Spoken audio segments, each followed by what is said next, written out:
Assassins play a crucial role in the brutal order the Dark Elves had built following their exile from the lands of Arabia. They end political rivalries and settle disputes. They remove undesirable voices that go against the will of the Highborn and ensure only the most cunning rise to the top. But cutthroat thugs are a dime and a dozen. It takes dedication and the talent of a natural killer to become a true master, whose services shall be valued among the noble houses of Durham. Gwynneth knew no other life. She was sold to a clandestine guild of blades when she was but a child and spent her youth in grueling training. The guild saw potential in her, and its cruel taskmasters held nothing back as they forged the girl into a living weapon.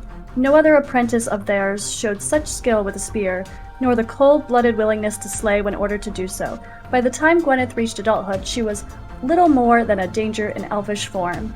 Passionless, cold, ruthless. She donned a silver mask upon her initiation, concealing her face from the world and becoming a perfect infiltrator. For years, Gwynneth posed as a servant, a traveling minstrel, or a merchant to fool her victims, and it was far too late to run by the time she revealed her true nature. No one ever lived to tell the tale. Unseen though she was, Gwynneth's reputation grew along with the price of her services. The unthinkable happened when the Guild of Blades took a contract to slay the heiress of an ascendant noble family. They chose Gwynneth for the task, and she had successfully infiltrated the house under the guise of a nursemaid.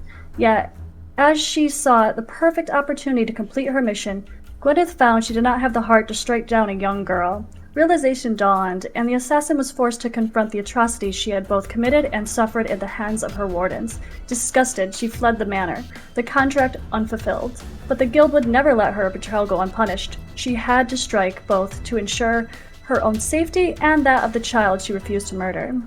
To Gwynneth's good fortune, word of her flight had not yet reached the guildmasters, and such was her reputation, she managed to return to the hideout without raising suspicion, at first. The slaughter that followed was terrible to behold, and at its height, Gwynneth faced her old mentor. The two of them exchanged no words. Theirs was the language of steel. The clash was short and brutal. Though Gwynneth was wounded and exhausted, she stood still victorious.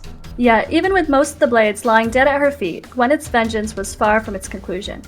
The so-called family that sold her into slavery had much to answer for, and those who contracted her to kill a child were still at large. The newfound determination, Gwynneth retrieved an enchanted dragon scale cuirass from the guild's armory and faded into the night once more.